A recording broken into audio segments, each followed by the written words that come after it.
हम बच्चे हर रोज तपस्या नहीं कर सकते, जैसे कि उपवास, एकासना आदि बियासना, पर हम छोटे छोटे तप करके भी अपनी कर्मों की निर्जा कर सकते हैं। जैसे कि अगर हमको फोन देखना हो तो हम फोन का इच्छा त्याग कर देते हैं, तो वो एक तप हो जाता है।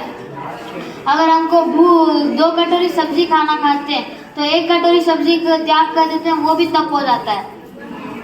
अगर हमको मोबाइल देखने का मन हो पर हम 1 घंटा से ज़्यादा मोबाइल नहीं देखना है, तो वो भी तप हो जाता है। और अगर हमको पाठशाला की लेसन आके पढ़ते और रिवाइज भी करते तो प्रायश्चित तप हो जाता है, स्वाध्याय तप हो जाता है। और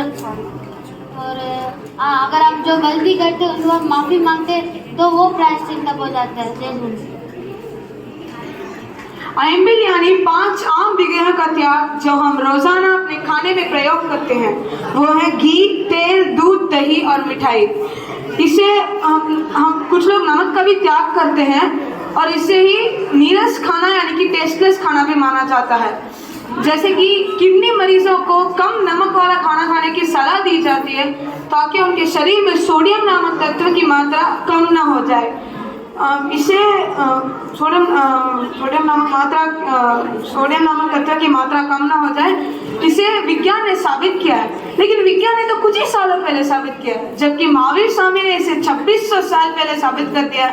और जैन धर्म में अनादिकाल से अयंबिल का विधान बताया गया है। और तप के कई फायदे होते हैं, उनमें से कुछ हैं चर्बी घटना, खुद के काम में स्पष्टता होना, कर्म का नाश, पुण्य कर्मों का बंध और बीमारियों से रक्षा, वैषाक्त पदार्थों को बाहर रखना, इमोशनल और फिजिकल का मेंटेन होना, ऐसे सब आदि बेनिफिट्स हैं जो हम रोज फॉलो कर सकते हैं। और चूंकि साइंस भी तप को मानता है तो हमें रोज तप को फॉलो करना चाहिए और खुद को मोक्ष की राह पर लेके चलना चाहिए और खुद को हेल्दी रखना चाहिए। धन्यवाद। हिमांशी, हर्षिता, दिवेश, लक्षित, जय जिनेंद्र। आज टॉपिक है तप। तप का बेसिक डेफिनेशन इज इच्छा निरोध तप। इच्छा को कंट्रोल करना ही तप है। तप किसी प्रकार का भी हो सकता है, जैसे आइसक्रीम खाने की इच्छा हुई, हम नहीं खाए तो तप हो गया। टीवी देखने की इच्छा हुई, हम नहीं देखते तो तप हो गया।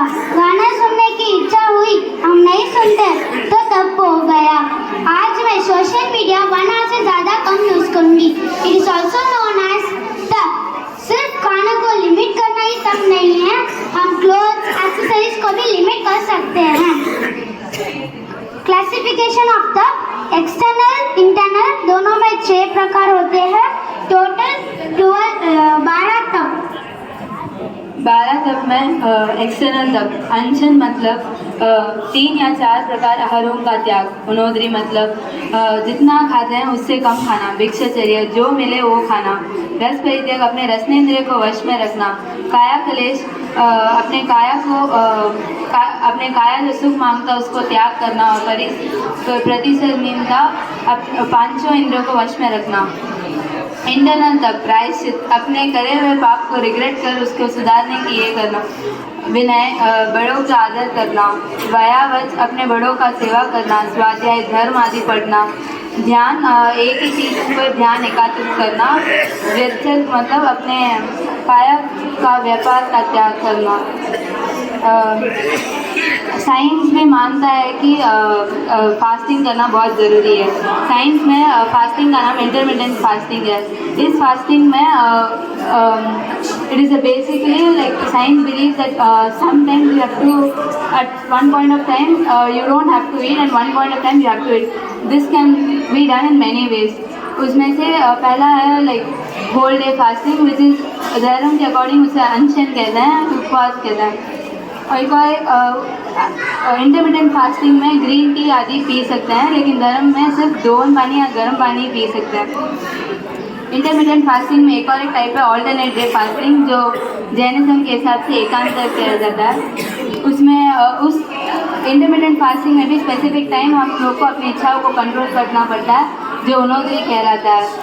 इंटरमिटेंट फास्टिंग अगर जैनिज्म के टाइम के हिसाब से किया जाता तो उसे तप कहते हैं।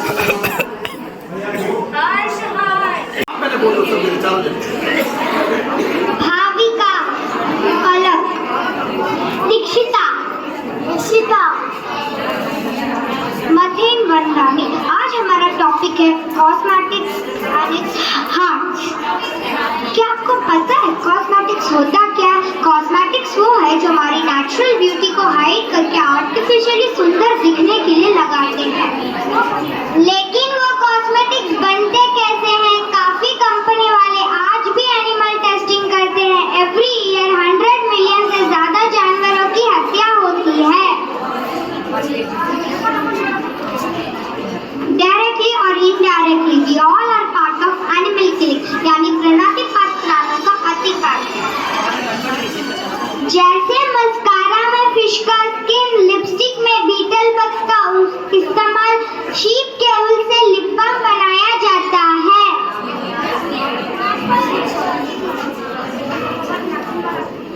अहिंसा परमो धर्म, जियो और जीने दो, लिव एंड लेट लिव। इन सब का क्या? जरा सोचिए, हमारी कोई गलती नहीं है, फिर भी हमें बंदी बनाकर हम पे अत्याचार करे तो हमें कैसा लगेगा?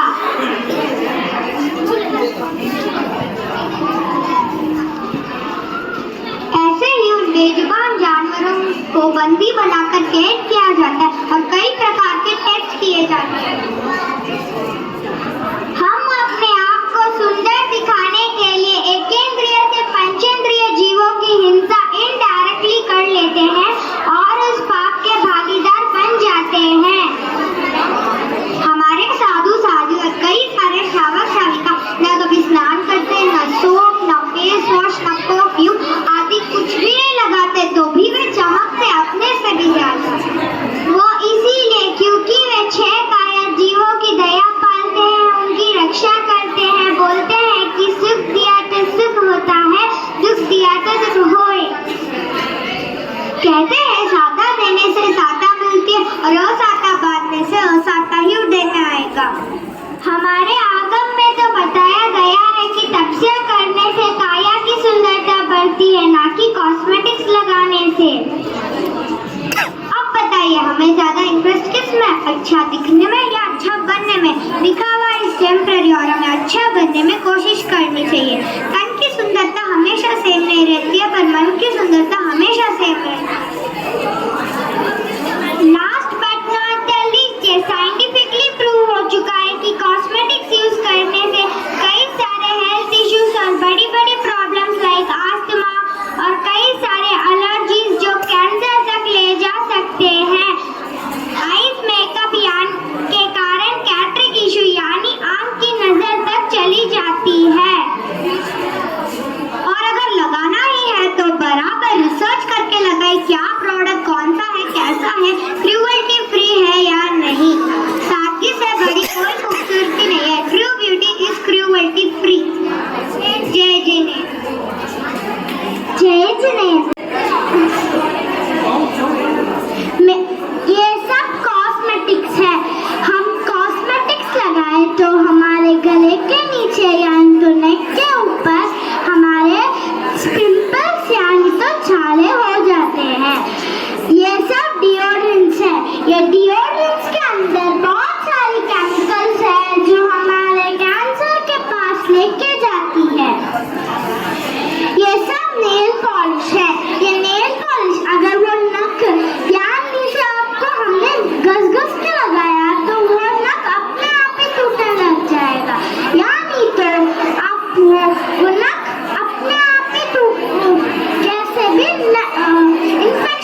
6 द्रव्य।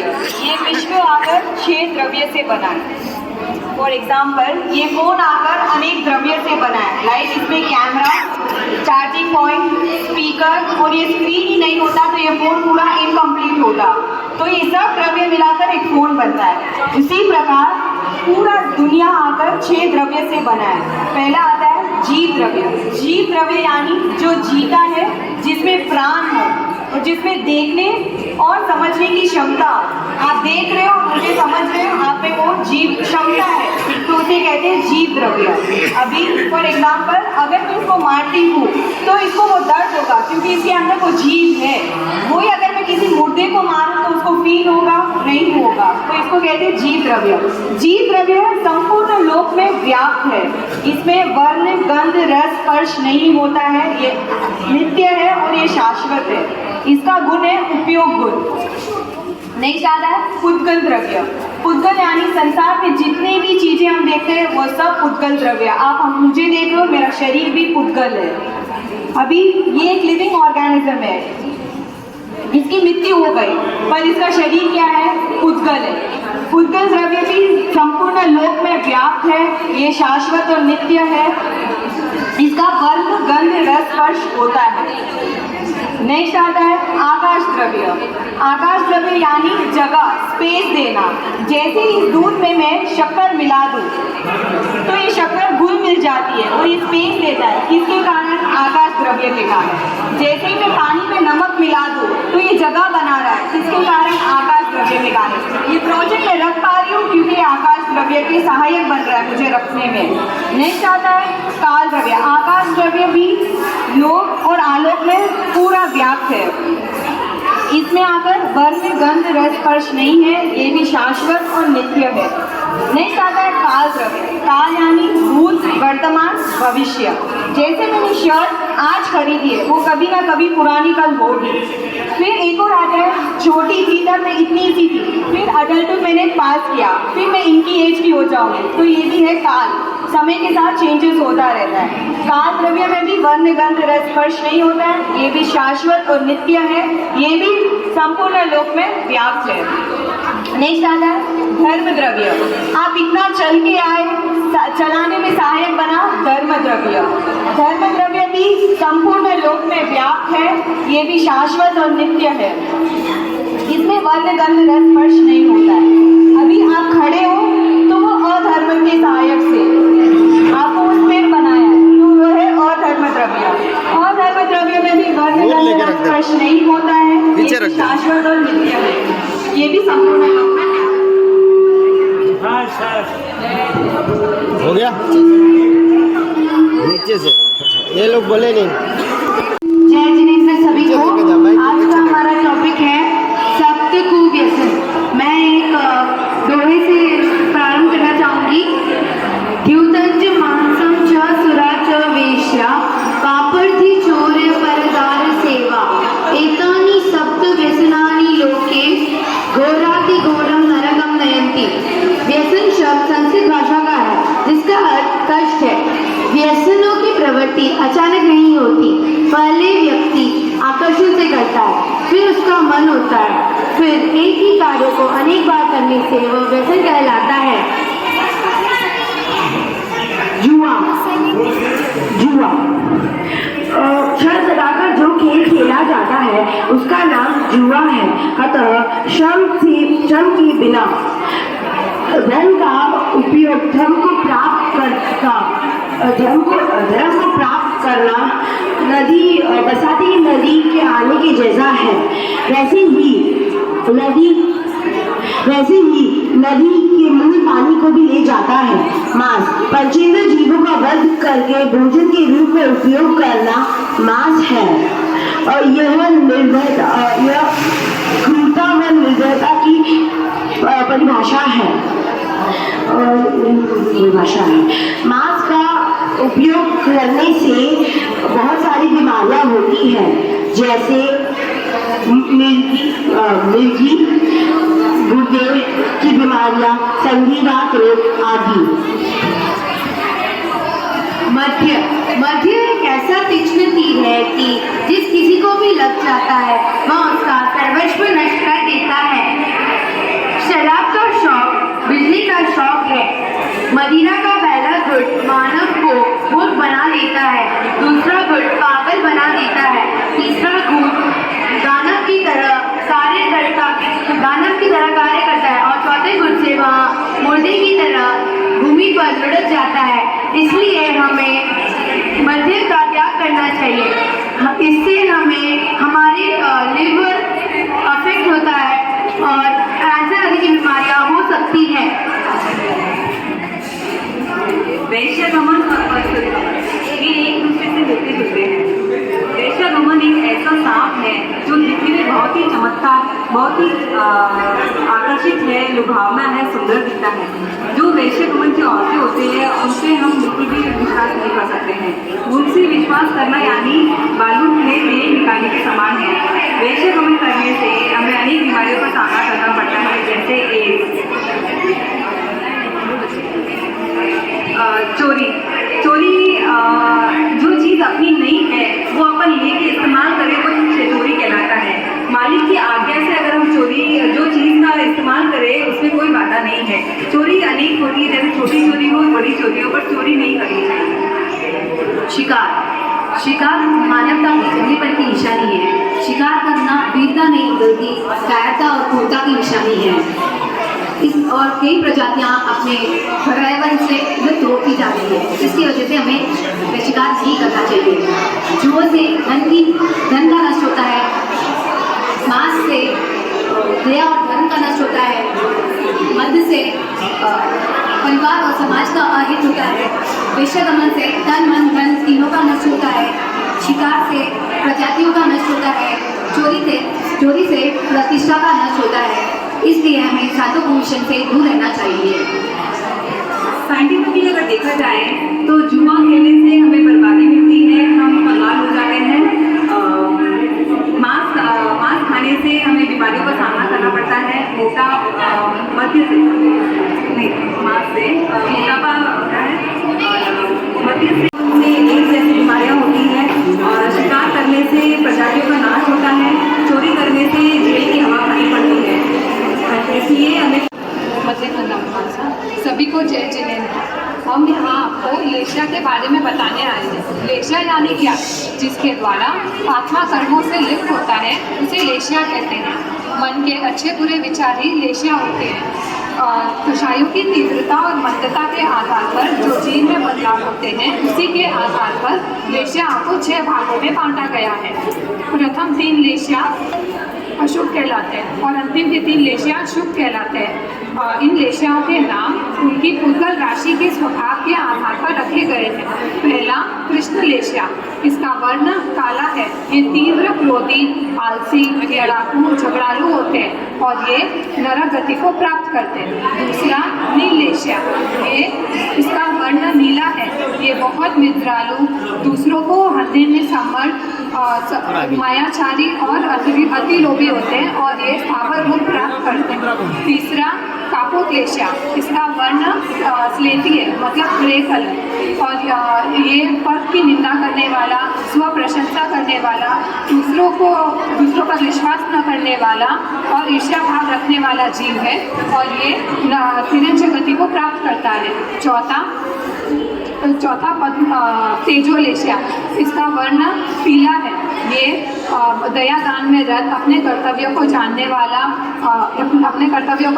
वाला होता है और ये मनुष्य गति को प्राप्त करता है। 5वां पद्मलेशिया, इसका वर्ण लाल है।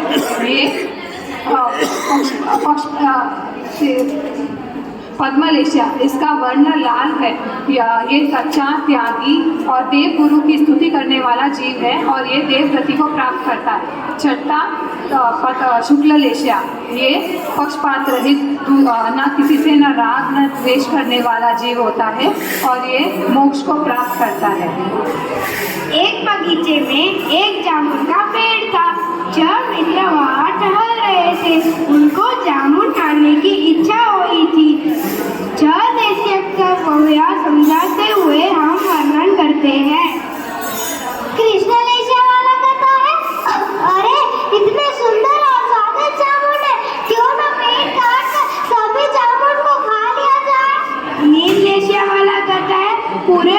काटने की क्या आवश्यकता है? सिर्फ जामुन को सिर्फ डालियों को ही काट लेते हैं। कापक लेने वाला कहता है, अरे मित्र, डालियों को काटने की क्या जरूरत है? जिन डालियों पर जामुन के गुच्छे हैं, केवल वह काट लेते हैं। तेजोलेशिया वाला कहता है, पेड़ में कच्चे पक्के दोनों फल हैं, केवल पक्के फल तोड़ लेते हैं। पद्मलेशिया वाला कहता है, हे मित्र, खाली पेड़ को हिलाते हैं, उनसे पक्के फल नीचे गिर जाएंगे, वो खा लेंगे। शुक्ललेशिया वाला कहता है, प्रिय मित्र, पेड़ को हिलाकर उन्हें तकलीफ क्यों देना? नीचे बहुत से जामुन गिरे पड़े हैं, वह खा लेंगे। इस प्रकार से लेशिया का वर्णन समझ सकते हैं। जिन रूप से आत्मा का अभाव था, इसका मतलब है कि आत्मा है या नहीं। जैसे हम लोग पूछते हैं कि वो आत्मा में क्यों नहीं मानते, तो हमारा उनसे जवाब आता है कि जो चीज़ हमारे आंखों से दिखती नहीं, जो हम फील नहीं कर सकते, उस चीज़ को कैसे माने। वैसे ही हमारे सामने एक एग्जाम्पल है, तिल्ली का तेल हमारे आंखों से दिखता नहीं, और तिल्ली अगर हाथ में ले तो हाथ में तेल चिपकता भी नहीं, लेकिन अगर उसका तेल निकालने की कोशिश करेंगे तो ज़रूर तेल निकलता है। उसी तरह अगर हम शांत होकर अपना सत्कार्य और दुर्कार्य देखेंगे तो हमारे अंदर भी आत्मा का फील ज़रूर होगा। हमारे आत्मा के स्वरूप क्यों जानना चाहिए? इससे हमारा अज्ञान का नाश होता है, स्वहित होती है और ज्ञान की प्राप्ति होती है। और लोग बोलते हैं कि जैसे चींटी छोटा जीव है और हाथी बहुत बड़ा, तो क्या आत्मा के साइज में भी उतना ही फर्क आता है? नहीं, आत्मा के साइज में कोई फर्क नहीं आता। जैसे पानी लेते हैं, जिस प्रकार के बाउल, ग्लास या पतीले में डालते हैं उसका आकार ले लेता है, वैसे ही आत्मा जिस शरीर में आती है उसका आकार ले लेता है। 3 प्रकार की आत्मा होती है, बाहरी आत्मा, अंतरात्मा और परात्मा। बाहरी आत्मा जो बाहर के सुख में विलीन है, अंतरात्मा जो अंदर का सुख भोगती है, आत्मा के विषय को जानना चाहती है, और परमात्मा जो पहले ही मोक्ष पहुंच चुकी है और अटल सुख, अटल आवागमन में विलीन है। जय जी। पूजा चाहे 30,000 जीवों के प्रति करुणा भाव नहीं हो तो सब कुछ है बेकार।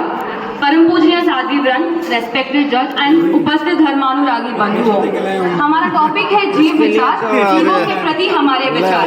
तो उस चार्ट में ये 6 काय के जीव का वर्णन किया गया है। एकेंद्रिय,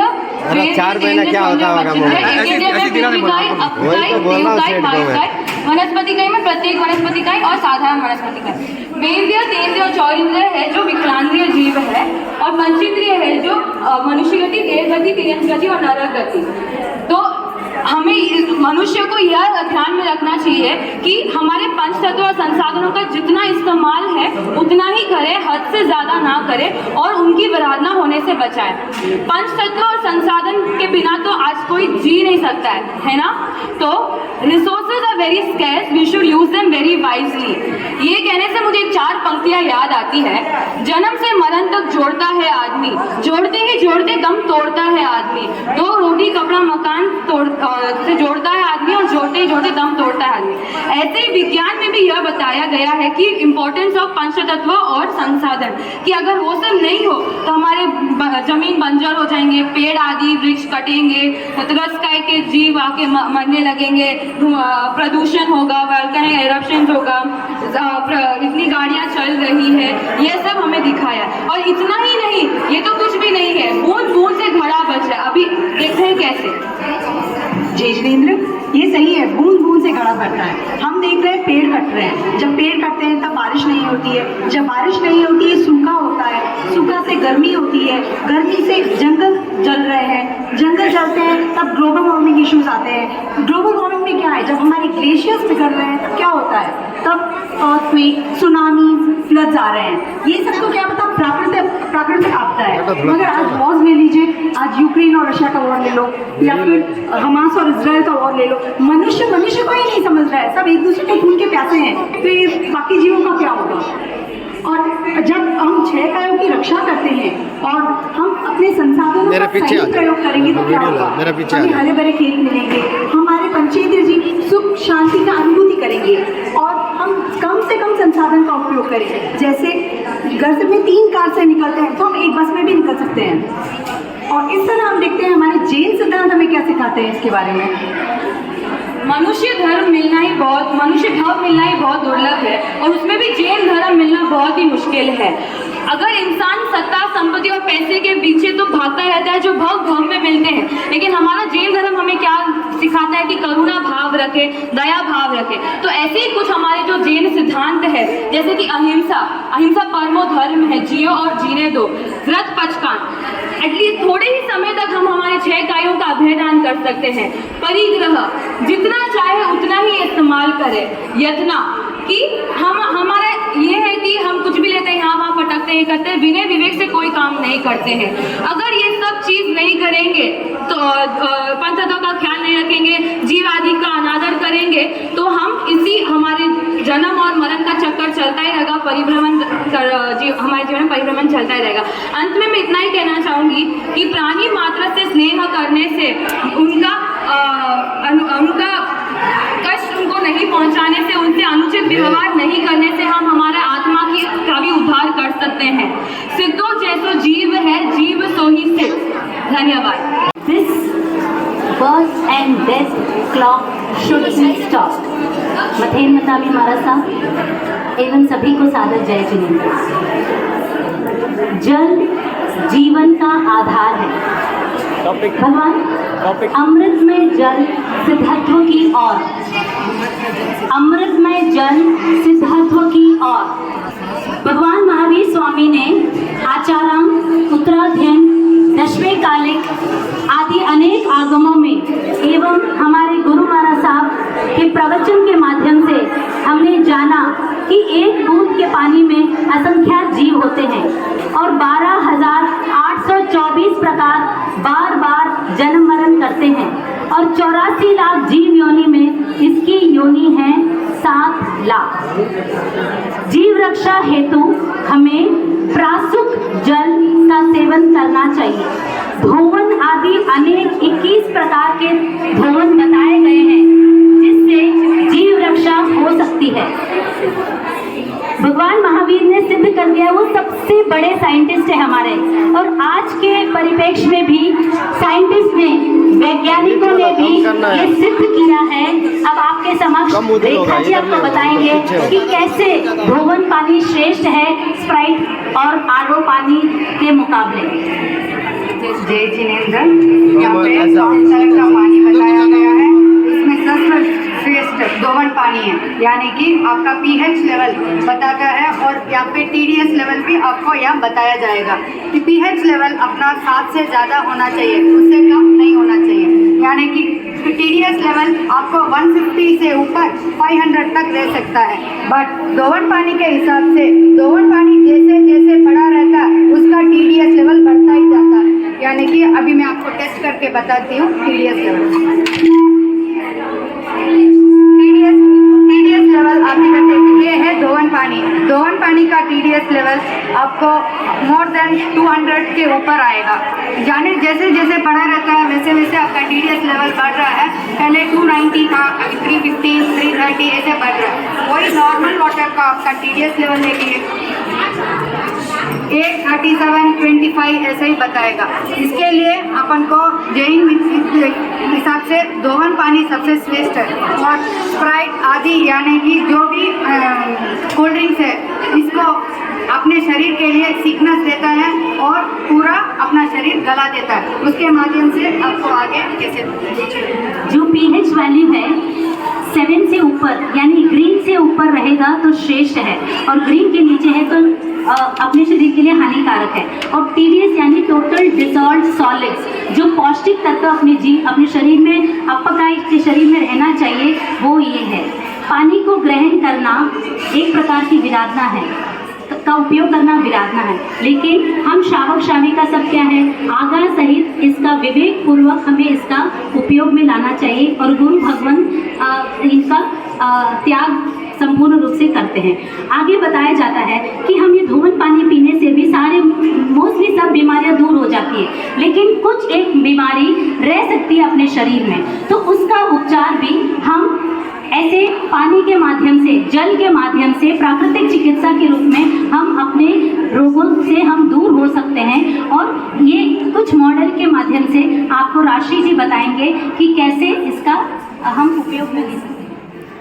प्राकृतिक चिकित्सा के माध्यम से अपन सभी रोगों का उपचार कर सकते हैं, जैसे स्पाइन बार, हॉट फुट बार, गीली पट्टी, कोल्ड ट्रैप, हिप बार, एनीमा, अनेक प्रकार के यहाँ पे थोड़ा नजदीक रखो, जिससे अपन थोड़ा नजदीक रखो। कई तरह के छोटी बड़ी बीमारियां को दूर कर सकते हैं। पानी का उपचार आगार सहित अपनी प्यास को बुझाने हेतु वैयावृत्ति के लिए, क्रिया समिति के लिए, संयम पूर्वक पालन करने के लिए, प्राण रक्षण के लिए और धर्म की चिंतन करने के लिए हम पानी का उपयोग कर सकते हैं। आगे बताते हैं कि पानी से, अभी हम पानी के माध्यम से रोगों से दूर होते बताए हैं, इससे भी पाप लगता है।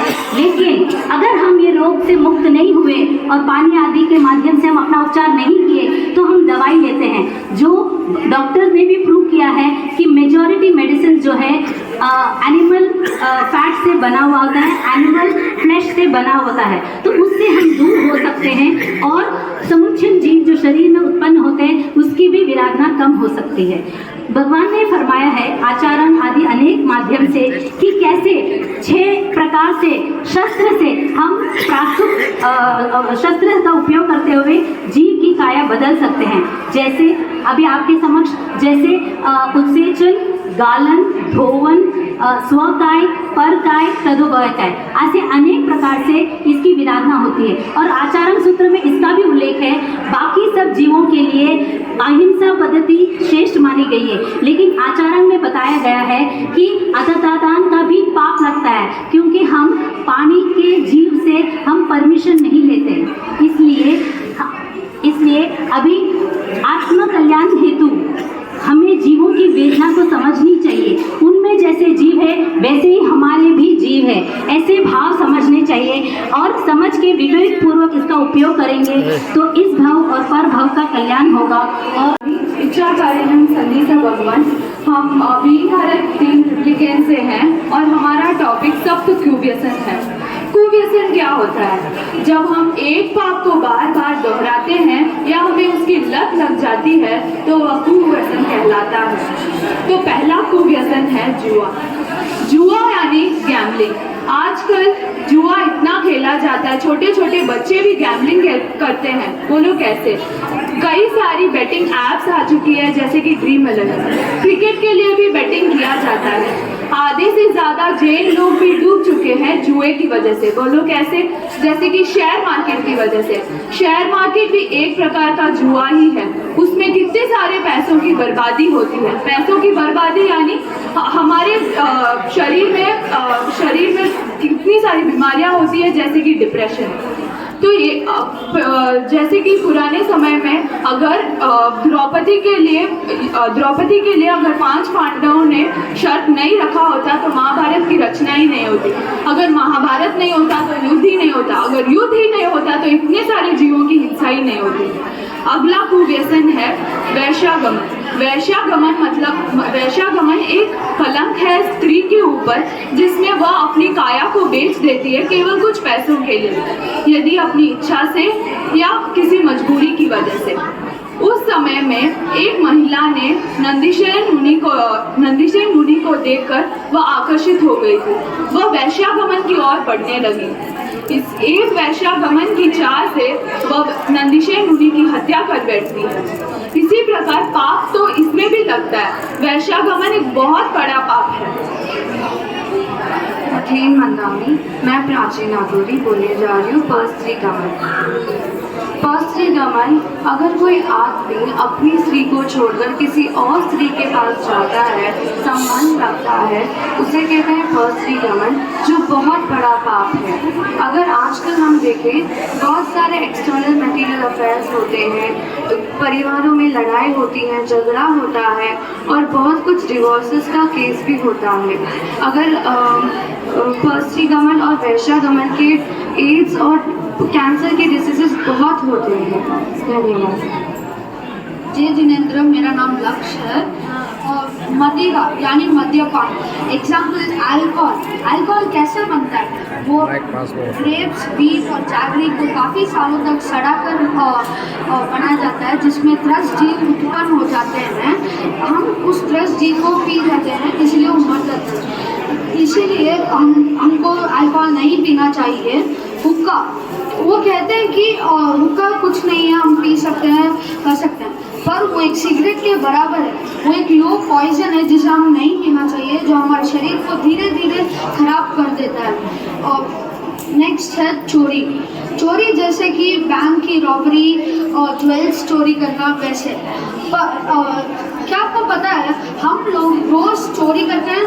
हमारे साथ आपको हम लोग सब, जैसे कि लेडीज लोग दूसरों से पिन लेते हैं पूछे बिना, तो वे फिर लौटाते नहीं हैं, वे जिंदगी भर की चोरी हो जाती है। चोरी चाहे बड़ी चीज़ की हो या छोटी चीज़ की हो, चोरी तो चोरी ही रह जाती है। धन्यवाद।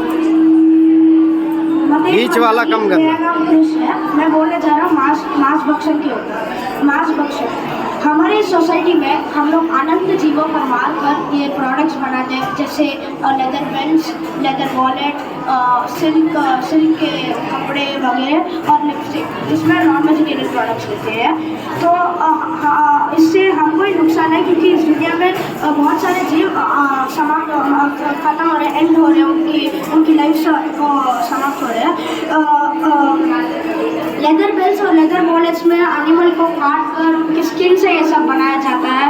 और सिल्क वॉर्म्स होते हैं, उनको बहुत साल तक प्रिजर्व करके फिर उससे सिल्क बनाया जाता है। और लिपस्टिक में आपके बहुत सारे नॉन वेजिटेरियन एनिमल फैट्स होते हैं, एनिमल फैट्स। सो इसी से हमको मांस भक्षण नहीं करना चाहिए। शिकार, आजकल पहले ज़माने में हम शिकार आदमी करते थे, नॉर्मल शिकार जैसे। अभी आजकल के ट्रेंड क्या है? हम मोबाइल गेम्स में शिकार कर रहे हैं। अगर हम मोबाइल गेम्स में देखें, हम इंसान को मार रहे हैं, जानवर को मार रहे हैं, हम टारगेट हो रहे हैं यहाँ पर। तो अभी मोबाइल गेम्स में हम ऐसे बहुत सारे गेम्स होते हैं, जैसे फ्री फायर और बहुत सारी चीज़ें होती हैं जो हमें नहीं खेलना चाहिए और बहुत हमें पाप मिलती है। अगर हम यहाँ पर देखें शिकार, अगर करोगे शिकार तो होगे जीवन बेकार। अगर करोगे मांस भक्षण तो नरक में होगा तुम्हारा सिलेक्शन। अगर करोगे चोरी तो खत्म होगी सारी प्रतिष्ठा। और अगर पियोगे शराब तो खराब होगा अपना लिवर। अगर करोगे वैश्यागमन और परस्त्रीगमन तो खत्म होगा, भ्रष्ट होगा हमारा धर्म और जीवन। अगर खेलोगे जुआ तो भरोगे पाप का कुआं।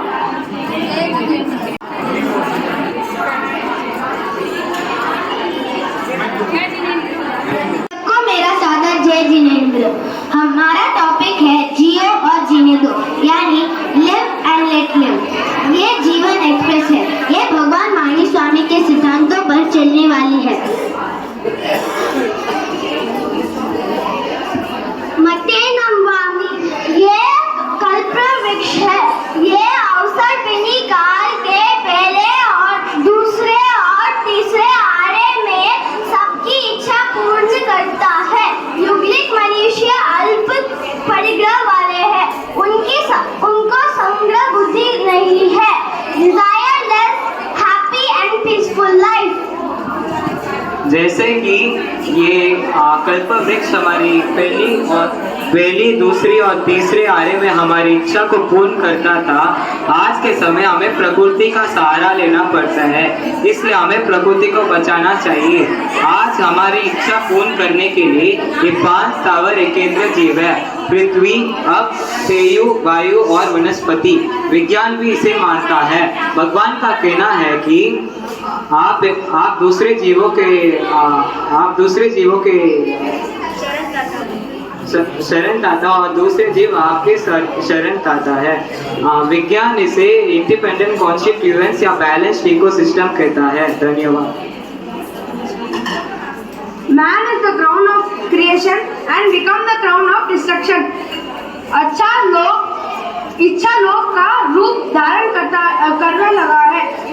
मनुष्य का लोभ यह उनको भी दुखी करता है और दूसरे पदार्थों को भी दुखी करता है, जैसे कि पेड़ का काटना और आदि। और इसके अलावा अगर वो उसकी सारी चीजें को पूरी ना किया जाए तो उसे क्रोध आदि का भी सेवन करना पड़ सकता है। भगवान महावीर स्वामी का सिद्धांत जियो और जीने दो, ये भगवान महावीर स्वामी ने 2600 साल पहले कहा था। इस एक सूत्र से हमें अनेक संदेश मिलते हैं, जैसे इच्छा परिणाम, अपरिग्रह, अहिंसा, नॉन स्टीलिंग। अर्थ के लिए एक्सक्यूज है पर अनर्थ के लिए नहीं। आज विज्ञान भी भगवान महावीर स्वामी के वैल्यूज को फॉलो कर रहा है। जेम्स लवलॉक ने कहा था the earth is critically ill. आज अर्थ बहुत क्रिटिकल है। ये क्रिटिकल क्यों है? हमारी वजह से, हमारे वांटीनेस की वजह से। वांटीनेस को परिग्रह कहते हैं। वांटीनेस का मतलब है कि मेरे को ये भी चाहिए, ये भी चाहिए, ये भी चाहिए। इसको वांटीनेस कहते हैं। आज विज्ञान भगवान महावीर स्वामी के कहे वैल्यूज को फॉलो कर रहा है, जैसे save water, zero waste, spiritual retreat, grow green और 3 R's, रिड्यूस, रीयूज, रिसाइकिल। ऐसी चीजें आज विज्ञान भी फॉलो कर रहा है, जो भगवान महावीर स्वामी ने 2600 साल पहले ही एक सूत्र में कह दी थी, जियो और जीने दो। धन्यवाद। पहला श्री गति पहला सुख निरोगी काया। Proverbs. Healthy body keeps a healthy mind. आखिर निरोगी काया मतलब आखिर आप बहुत चोट लगी है आपके किसी बार और आपको बोल दे कि प्रतिक्रमण करो, समय करो, आपको वो होगी नहीं, बिकॉज आपको वो होगा कि हाँ मुझे तो यहाँ पे लगी हुई है, इस पे ही आपका पूरा ध्यान उसी में होगा। आपको प्रतिक्रमण या फिर समय को कोई ध्यान नहीं होगा, आपका पूरा ध्यान इसी पे होगा कि वो कब ये ठीक होगा, कब ये ठीक होगा, कैसे ये ठीक होगा। इसलिए अगर आपका हेल्थ अच्छा है तभी हमें ये सब करना चाहिए। धन्यवाद। आज हमारा टॉपिक है, हम अहिंसा को विज्ञान से रिलेट कर रहे हैं। कृपया सभी ध्यान से सुनिएगा। आखिर में आप सबसे इसके आधार पर प्रश्न पूछे थे। जैन धर्म के तत्वार्थ सूत्र में लिखा है कि जीवो जीव्यस्य जीवनम परस्परो उग्रह जीवानम, जिसका अर्थ है कि सारे जीवों का जीवन एक दूसरे पर डिपेंड करता है। हमें किसी भी जीव की हिंसा नहीं करनी चाहिए। यदि हम किसी जीव की हिंसा करेंगे तो परिणाम स्वरूप हमारे जीवन पे भी प्रभाव पड़ेगा।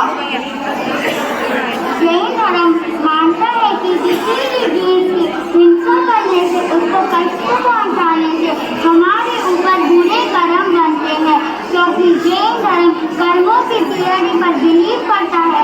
तो माना जाता है कि हमें अच्छी कर्म ज़्यादा से ज़्यादा करने चाहिए और बुरे कर्म बिल्कुल नहीं करने चाहिए। हम जैसा कर्म करेंगे वैसा ही फल मिलेगा। हाँ, ये बिल्कुल सच है। विज्ञान भी इस बात को बिल्कुल सच मानता है। विज्ञान इसको फूड चेन साइकिल कहता है। विज्ञान कहता है अगर कोई मनुष्य किसी जीव की हिंसा करता है तो उस जीव की संख्या में बहुत ही कमी आ जाती है और इससे पृथ्वी का इकोसिस्टम भी डिस्टर्ब हो जाता है और इसका पूरा प्रभाव हम मनुष्य पर ही पड़ता है। इसलिए हम इसका रिजल्ट आज भी देख रहे हैं, जैसे ग्लोबल वार्मिंग, नेचुरल कैलामिटी और स्कैर्सिटी ऑफ रिसोर्सेज।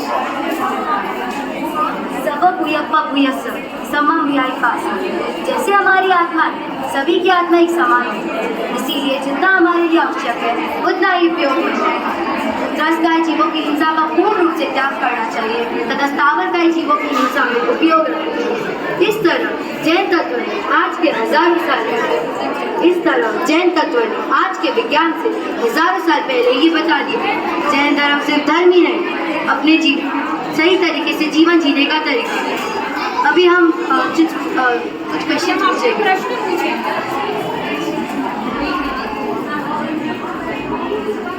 अपने ज्ञान को टटोलिए।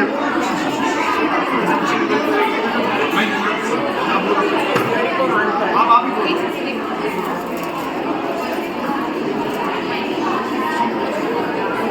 जैन धर्म किस थ्योरी को मानता है? जैन धर्म। आज हमारा टॉपिक है धोवन पानी। धोवन पानी कैसे बनाते हैं? धोवन पानी बनाने के लिए पहले हमें राख लेना है और उसे हमें बर्तन को मांज लेना है। मांजने के बाद उसे पानी में सेटल डाउन होने के लिए 25 मिनट्स रख देना है। रखने के बाद हमें गन्ने से छान लेना है उस पानी को। जो पानी हमें मिलेगा वो एकदम शुद्ध और अल्कलाइन वाटर होगा और उसका पीएच लेवल न्यूट्रल होगा। पीएच लेवल समझने के लिए मैं कनिष्क को माइक देती हूँ। सबको सादर जय जिनेंद्र। पानी हमारे जीवन का बहुत महत्वपूर्ण हिस्सा है। पानी के बिना हम रह नहीं सकते। ये सब पानी हमारे जीवन में रोज इस्तेमाल होता है। ये पानी को हम टेस्ट करने वाले हैं पीएच स्केल के ऊपर। टेस्ट करने के लिए मैं देवेंद्रा को माइक दे। तो ये सोल्यूशन हमें मदद करेंगे पीएच लेवल को ढूंढने के लिए। ये सोल्यूशन का नाम है पोटेंशियल ऑफ हाइड्रोजन सोल्यूशन। तो मैं फिर अब आरओ वाटर को पहले टेस्ट करते हैं। तो आरओ वाटर क्लीन आता है। तो पीएच स्केल से हमें दिखता है कि ये न्यूट्रल है। तो ये बहुत शुद्ध है। अभी हम स्प्राइट को टेस्ट करने वाले हैं। ये स्प्राइट का कलर रेड हो गया है। रेड का मतलब ये एसिडिक है और हमें नहीं पीना चाहिए। ये हमारे शरीर के लिए बहुत हानिकारक होता है। अभी हम मिनरल वाटर को टेस्ट करते हैं।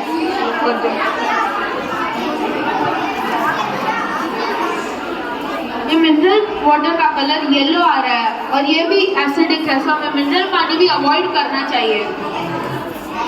ये है बॉइल्ड वाटर। अभी इसको टेस्ट करते हैं। गर्म पानी का कलर भी येलोइश ग्रीन आ रहा है, तो ये भी हमें नहीं कम पीना चाहिए। सब अभी हम टेस्ट करते हैं कैन वाटर।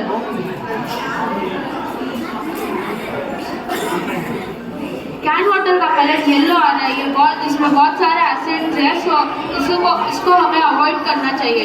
अभी हम टेस्ट करेंगे हमारा धर्म का धोवन पानी।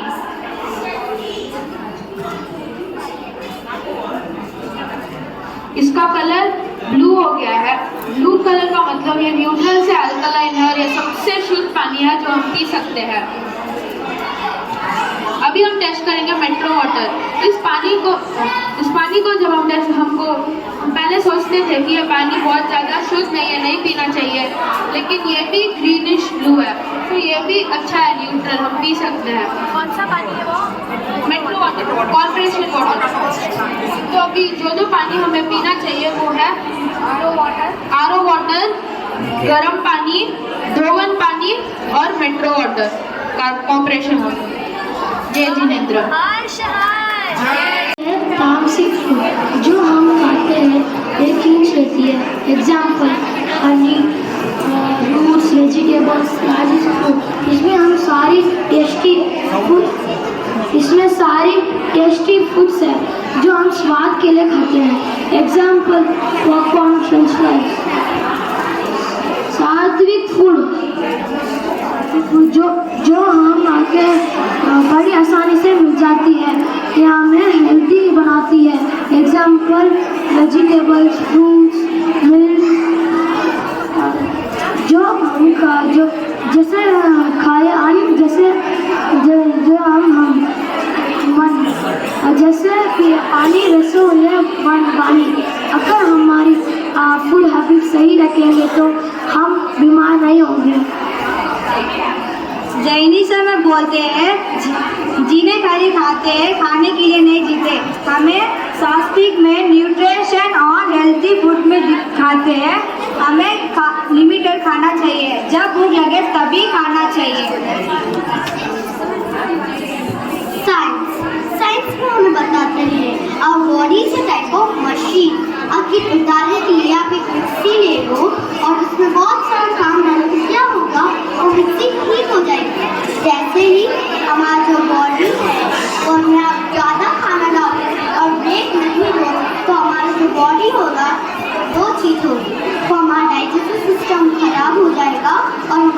पाइप जो है वो स्टक हो जाएगा।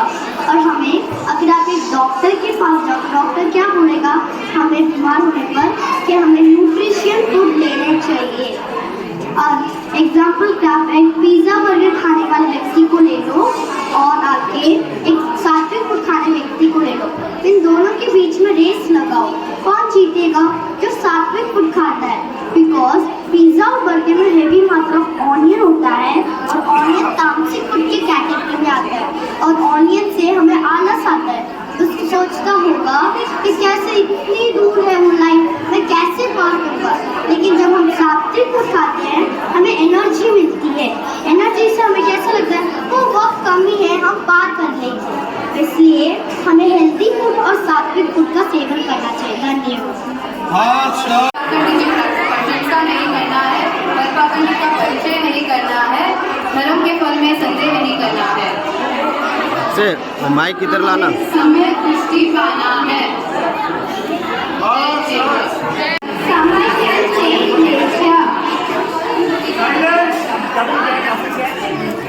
समय can change nature. समय can change nature. अगर हम सारे टाइम काम करते हैं हमारा एनर्जी लेवल कम हो जाता है। जैसे बच्चे स्कूल से घर आते हैं तो हम उनको बोलते हैं काम करने के लिए, तो वो बोलते हैं हमसे नहीं होगा, तो उनको भी थोड़ा ब्रेक चाहिए। अकॉर्डिंग टू जैनिज्म, अगर हम एक समय करते हैं तो अकॉर्डिंग टू जैनिज्म अगर हम एक समय करते हैं तो हमारा एनर्जी लेवल बूस्ट हो जाता है। अकॉर्डिंग टू साइंस, अगर हम हाइपर हो जाते हैं तो हमको 10 मिनट का ब्रेक चाहिए।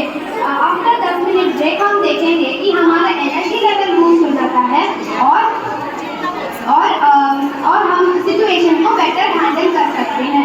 हमारे एशिया में भी कहा गया है कि हम ज़्यादा हाइपर हो जाते हैं तो हमारी एशिया हमारी नेगेटिव ऑरे से पॉजिटिव ऑरे में चली जाती है। अगर हम एक समय करते हैं तो हमारी की बीमारी चली जाती है, जैसे एंजाइटी है, स्ट्रेस है और मंकी माइंड को हम बेटर कंट्रोल कर सकते हैं। जब हम गुस्सा हो जाते हैं तब हमारे मॉलिक्यूल ऊपर हो जाते हैं और हमारे एनर्जी लेवल नीचे जल्दी से चला जाता है। जब हम ठंडे होते हैं तब हमारा एनर्जी लेवल धीरे धीरे नीचे जाता है। Thought process, satisfaction level of a human being. 6 Asia, पहला बोलता है मैं पूरे पेट को कट करके आम ले लूँगा। फिर सेकेंड बोलता है कि आपके मैं बड़े बड़े ब्रांचेस को कट करके आम ले लूँगा। फिर तीसरा बोलता है कि आगे मैं छोटे छोटे ब्रांचेस को कट करके आम ले लूँगा। फिर फोर्थ बोलता है कि आगे मैं जो भी आम लगे हुए पेड़ में वो ले लूँगा। फिर फिफ्थ बोलता है कि आगे कच्चे या पक्के में आम ले लूँगा। फिर सिक्स्थ बोलता है कि आगे जो भी पीछे पड़े हुए आम है वो ले लूँगा। Purification of mind, satisfaction level according to science. सबको जीत लेता है, वह सबको जीत लेता है। सामर्थ्य क्रियाएं रुक जाती है। समय करने से हमारे भाव शुद्ध होते हैं। हमारे भाव जितने शुद्ध होते हैं हमें उतनी पॉजिटिविटी मिलती है। हमारे भावों को लेशिया कहते हैं। जैसे जो हम सोचते हैं वो हम बनते हैं। जैसे कि ये हम हैं और ये 5 हमारे भाव है, तो हमको एक्शन से इनसे अट्रैक्ट करना है।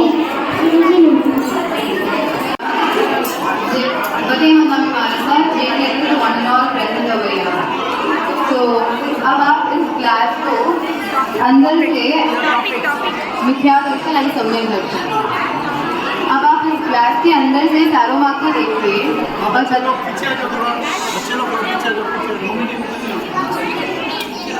अब आप इस क्लास के अंदर से आरोमा को देखिए और बताइए कौन सी डायरेक्शन में आरोमा दिख रहा है। रिक्वेस्ट द जजेस to please come forward. Class के अंदर से आरोमा कौन से डायरेक्शन में दिख रहा है प्लीज देखिए। अभी उस आरोमा को क्लास के अंदर से देखते रहिए। उसी आरोमा को बहुत ध्यान से देखते रहिए।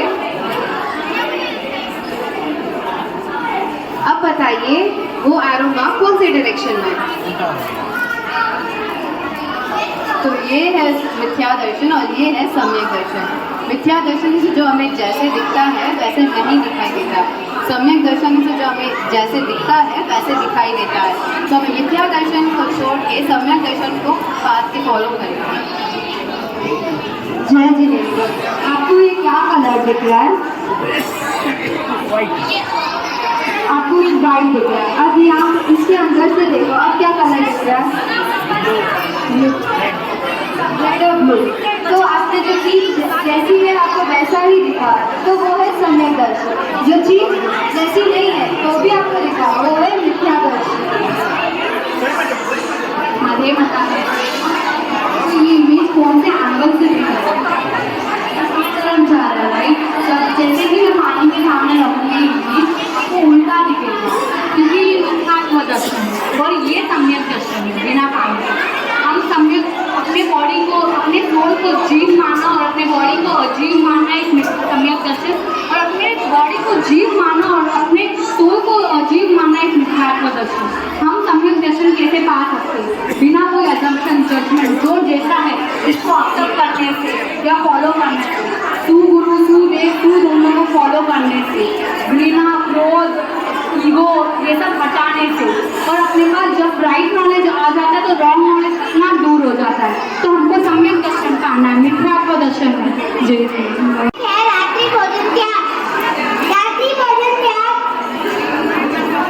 रात्रि भोजन त्याग यानी नो खाना पीना फ्रॉम सनसेट टू सनराइज। भगवान महावीर ने कहा है चौथी एवी मायर राई गोयनस वज्जना, अर्थात पान खादिम और खादिम ये 4 प्रकार के भोजन हमें रात्रि में नहीं करना चाहिए। लोटस जैसे सनराइज को खिलता है और सनसेट को बंद हो जाता है, ठीक ऐसे ही हमारे शरीर का फायर एलिमेंट सनलाइट रहने तक एक्टिव रहता है और सनसेट होने पर डिम हो जाता है और खाना डाइजेस्ट नहीं होता है।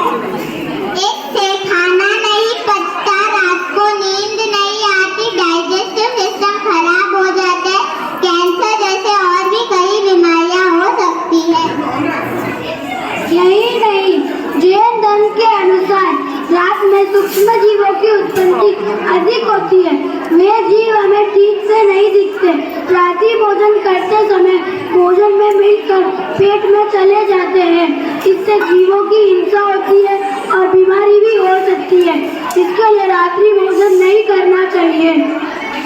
रात्रि भोजन त्याग करने से जैन तत्व की पहचान है, अहिंसा का पालन होता है, मुनि भगवंतों को सुपात्र दान बहराने का लाभ मिल सकता है, हम खाते पीते मोक्ष मार्ग पर चल सकते हैं, सामायिक स्वाध्याय प्रतिक्रमण आदि करने का टाइम भी मिलता है, 1 साल में 6 महीने उपवास का फल भी मिल सकता है। इसीलिए हमें रात्रि भोजन त्याग करना चाहिए।